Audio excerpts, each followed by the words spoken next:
If you are watching this video, you are probably wondering how to quit your job and start your own business. This is exactly what I did back in August of 2018. I quit my pharmacy job, which I talked about in this really juicy story right here, which if you have not watched it yet, I highly recommend watching that one first. Back in August 2018, I left my job as a pharmacist and decided to go full-time in my business. Now that I have shared that story with you, I want to help you if you are in that same position where you are wanting to quit your job and start a business. And even if you are not at the point yet where you are ready to quit in the next month or 3 months or even 6 months, this is actually still the perfect time to watch this video, because a lot of the things that I'm going to tell you about, the mistakes that I made, are things that you can actually start thinking about and implementing right now in preparation for whenever you do feel like you want to walk away from your job. Some of these things, the earlier you start them, the better of a position you're going to be when you finally decide to cut the corporate tie. At the end, I'm also going to share some resources with you that can help make this transition a lot smoother for you. Before we dive in, go ahead and like this video and make sure you also subscribe to the channel, because as you continue on your journey of becoming a business owner, starting a business, this is the channel that is going to provide you with the resources that you need to succeed in your online business and to kind of weather the storms together, because I am still in the middle of building my business.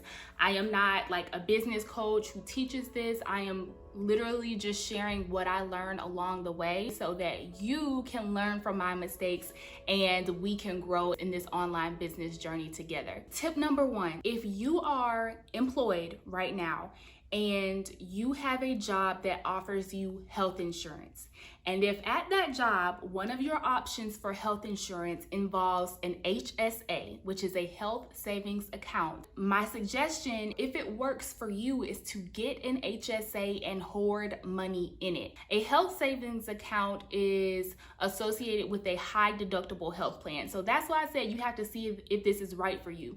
If you are generally in good health, a high deductible health plan may be a good option for you. Also, disclaimer, I am not an insurance person. This is not official advice, all that. This is just something to consider, okay?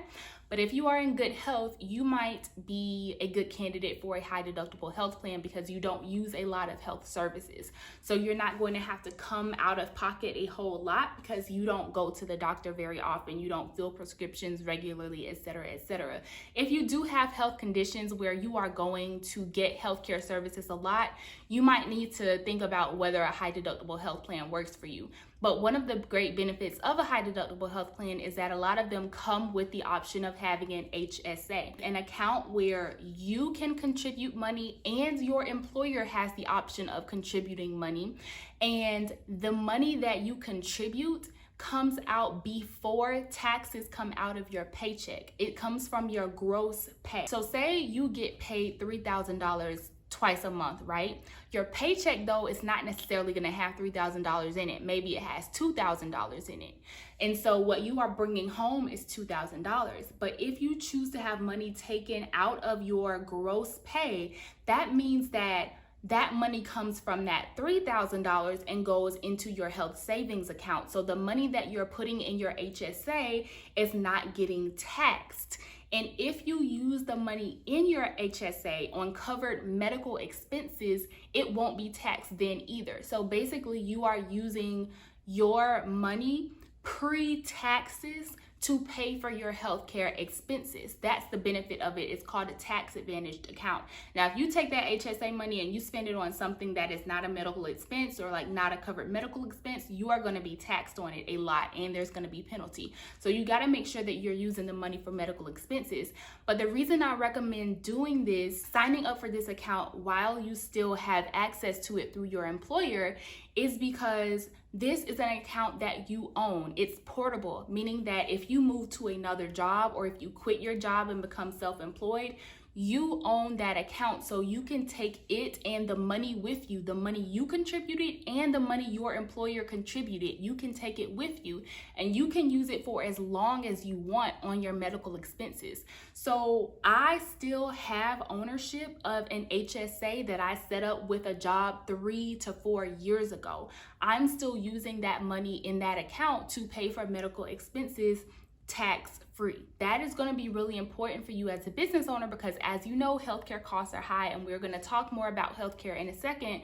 But I recommend, while you still have access to it, if you have access to it, to sign up for an HSA so that you can start contributing to that account, and you will have access to it once you are out on your own as a business owner, to help cut out some of the expenses that are coming out of pocket for you. Again, I am not advising you to sign up for this type of health plan or an HSA. I am simply letting you know that it was helpful for me, and it might be a good strategy for you if you are in a similar position. Number 2 is to research alternative arrangements for health insurance. Now, this is one of the big concerns that I had before I left my job, and that a lot of people have before quitting their job and starting a business.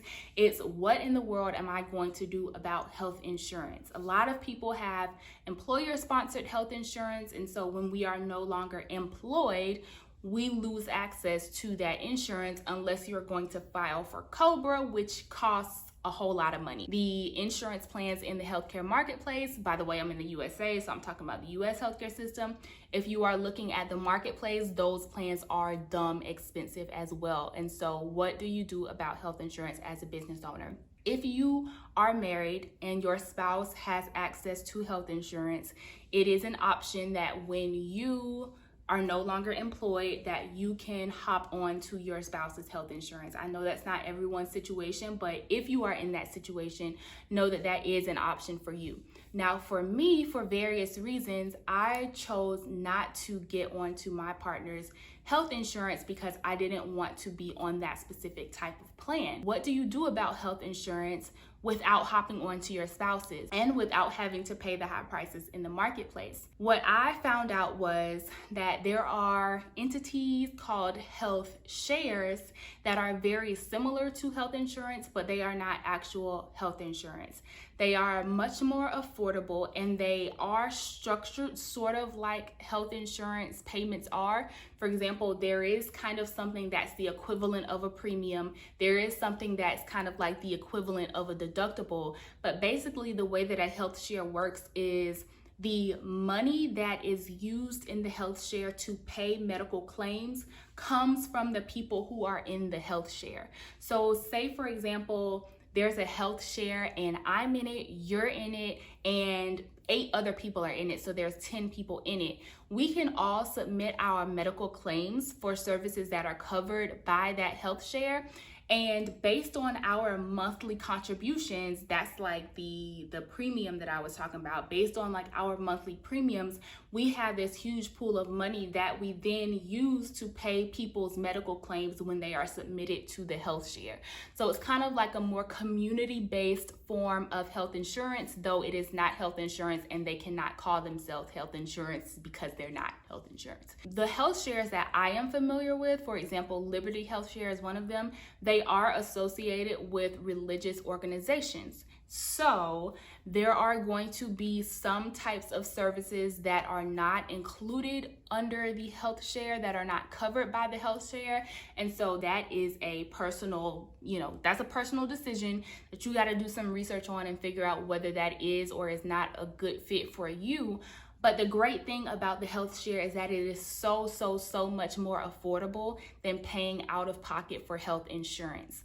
I used a health share and I got pregnant and had a baby all the while. I had already left my job. I did not have health insurance. I chose to do the health share because I knew that the cost of pregnancy, labor, delivery, etc.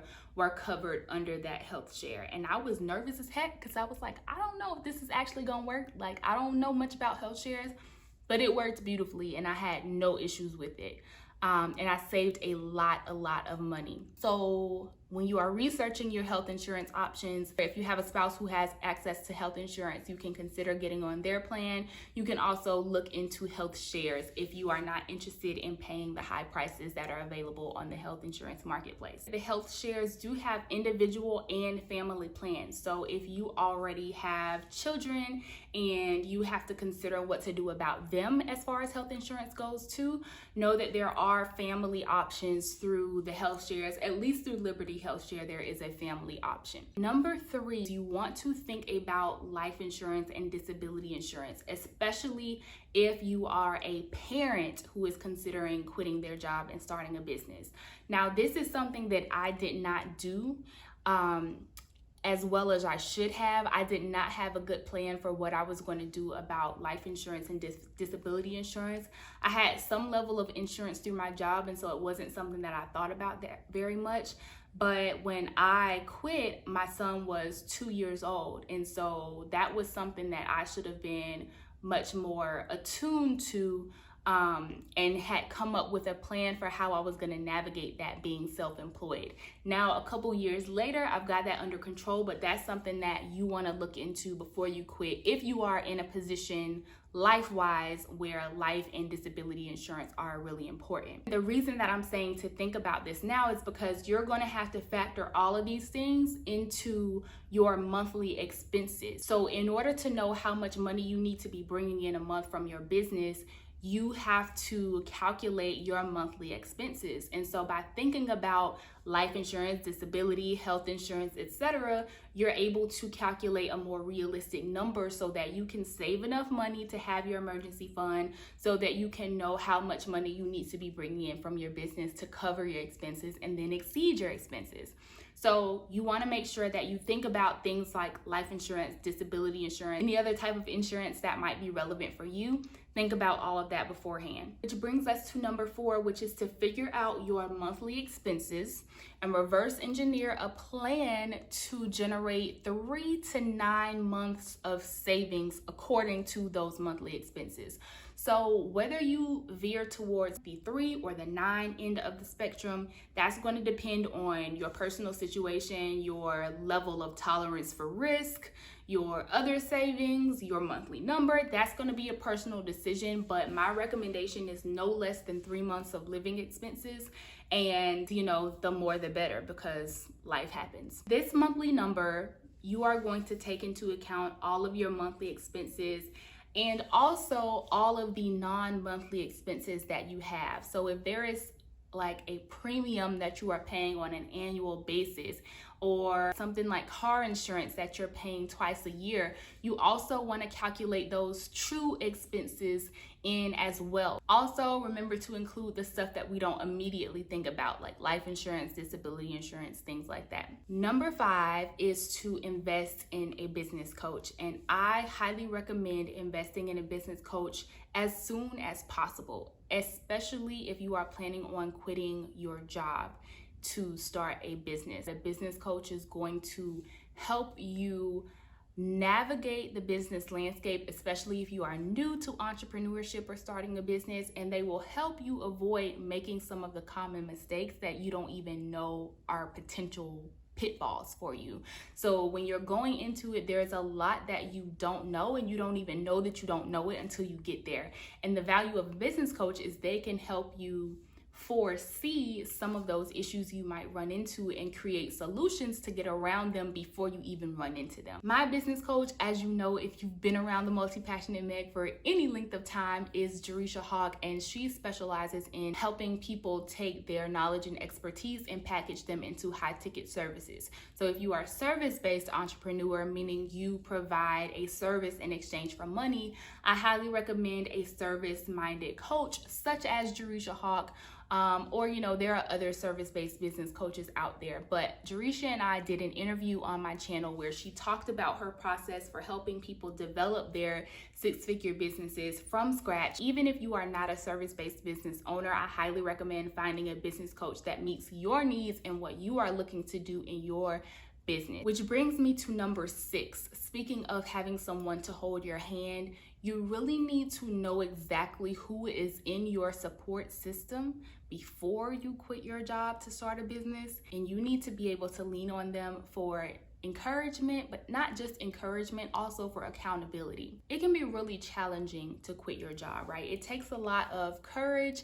It takes a lot of belief in yourself, even when people outside of you might not necessarily believe in you.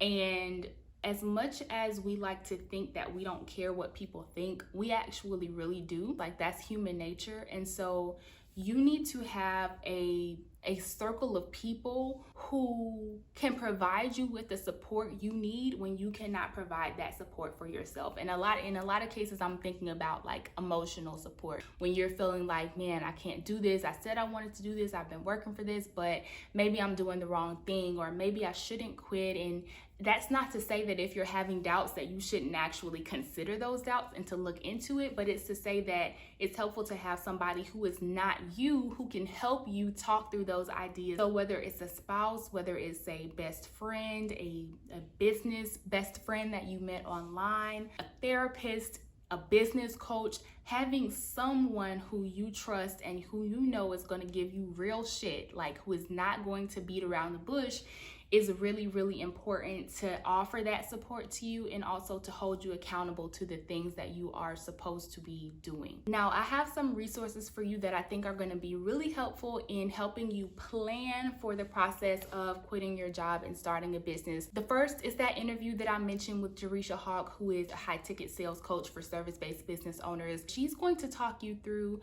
her process for building a service-based business in a very organized way, and how to create predictable income from that business, which is very, very key. So listen to that one after this. And then another video that you should listen to is this one, where I walk you step by step through the process of creating an online business. This video is really helpful because I break it down for you in order of what you should be focusing on, so that you're not getting distracted by, oh, I need a website, oh, I need a logo, which are actually the last things you even need to be thinking about. So if you are like, okay, I'm wanting to get this business started so that I can quit my job, but I don't know what to do first or what to do next, that is the video that you want to watch. If this is a journey that you are starting or thinking about starting, let me know in the comments what fears you have, what concerns you have, what questions you have. Trust me, this was not that long ago for me, so I remember very clearly all of the nerves and the anxiety and the sleepless nights thinking about different scenarios that could play out and whether I was really cut out to do this. And so I want you to use me as a resource. Again, I don't claim to be an expert, but I am someone who has gone through the process, and now a couple of years out from that, I can very clearly see things that I wish that I had done earlier, which is why I created this video for you. So let me know in the comments what questions you have. Make sure that you subscribe to the channel, join the Multi-Passionate Meg family, and share this video with a friend who could use it too. I'll see you next Sunday.